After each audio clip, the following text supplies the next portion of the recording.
एक दुर्लभ बीमारी से निजात पाने के लिए एक 4 माह के बालक को 16 करोड़ रुपए के एक इंजेक्शन की आवश्यकता है। तो आइए सुनते हैं इस संदर्भ में बीते दिनों ली गई पत्र परिषद में दुर्लभ बीमारी से ग्रस्त 4 माह के बालक के लाचार पिता ने लोगों से क्या गुहार लगाई। शहर के भिवापुर वार्ड के गौली मोहल्ला निवासी अर्जुन गजर ने बीते दिनों अपने भाई के साथ एक पत्र परिषद ली और इस पत्र परिषद में जानकारी दी गई कि अर्जुन गजर का मात्र 4 माह का बेटा आयुष स्पाइनल मस्कुलर एट्रोफी नामक गंभीर बीमारी से ग्रसित है, जिसके इलाज के लिए डॉक्टरों ने एक इंजेक्शन लगाने की बात कही है और जिसकी कीमत 16 करोड़ रुपए है और यह इंजेक्शन सिर्फ एक बार देना है। गौरतलब है पीड़ित बालक के पिता मजदूरी का कार्य करते हैं, जिसके चलते अर्जुन ने बेटे आयुष को बचाने के लिए सामाजिक संगठन दानवीर संस्था स्वयंसेवी संस्था के साथ मदद की गुहार लगाई है। साथ ही लोक प्रतिनिधियों के माध्यम से उन्होंने प्रधानमंत्री नरेंद्र मोदी से भी आर्थिक मदद की मांग की है।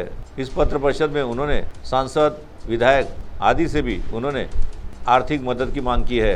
तो आइए सुनते हैं इस पत्र परिषद में अर्जुन गजर के भाई ने इस बीमारी के संबंध में विस्तारपूर्वक जानकारी देते हुए क्या कहा। माझं नाव शंकर रूपचंद गजर, माझ्या भावाचा मुलगा आयुष गजर, याची मुलाची डिलिव्हरी 26 जानेवारी 2025ला जनरल हॉस्पिटलमध्ये झाली होती।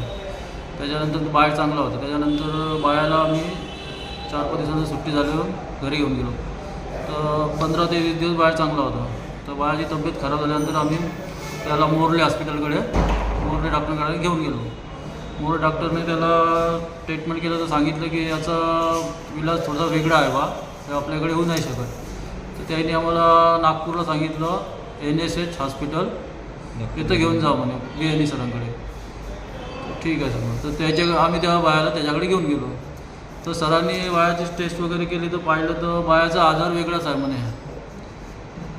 याचं ब्लड टेस्ट रिपोर्ट आपल्याला पाठवावं लागेल म्हणे बाळाला। तर हे रिपोर्ट येणार म्हणे 1.5 ते 2 महिन्यानंतर। तर ठीक आहे सर, तर त्याची टेस्ट पाठवली आम्ही, 2 महिन्यानंतर रिपोर्ट आले। तर सरांनी आम्हाला फोन करून बोलावून घेतलं की तुमची रिपोर्ट आली आहे, तुम्ही येऊन जा। तर आम्ही चालला गेलो। तर सरांनी आम्हाला सांगितलं का या बाळाला असा असा आजार झाला बा, या आजाराचं नाव स्पायनल मस्क्युलर एट्रोफी नाव आहे या आजाराचं। तो ह्यो आजार आपल्या जर रिलेटिव्हमध्ये लग्न झालं तरच हा आजार होऊ शकतो। 100तून एखाद्या किस्मत ज्याला त्याला होऊ शकतो। तो या आजाराचा आहे पण या आजाराचा इलाज भरपूर महाग आहे म्हणे, भरपूरच महाग आहे म्हणे, करू शकत नाही म्हणे साधारण माणूस। तुम्ही पण सोडा, मी डॉक्टर असून मी करू नाही शकत म्हणजे एवढा महाग आहे म्हणे। तर आम्ही म्हणलं सर सांगा तसं आहे। तर सरांनी सांगितलं 16 करोडचं एक इंजेक्शन आहे म्हणे बाळाला लावासाठी, तर ते तुम्ही लावू शकणार नाही म्हणे।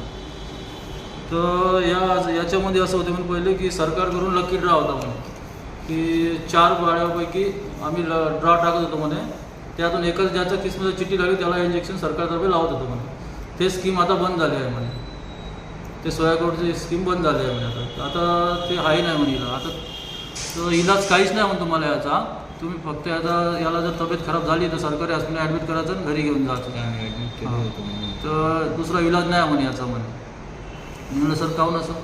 तर तुम्ही एक करू शकता म्हणे, फेसबुकच्या माध्यमातून इंटरनेटच्या माध्यमातून खासदार आमदार मोदीपर्यंत एक गोष्ट पूर्ण व्हायरल झाली तर त्या लोकांकडून मदत भेटली तर तुम्ही हो इलाज होऊ शकते म्हणे।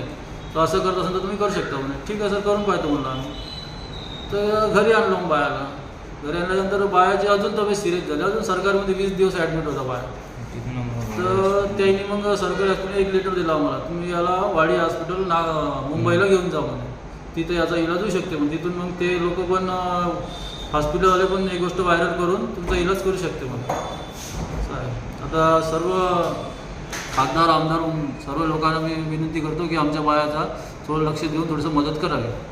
CTV के लिए भर गारकर की रिपोर्ट।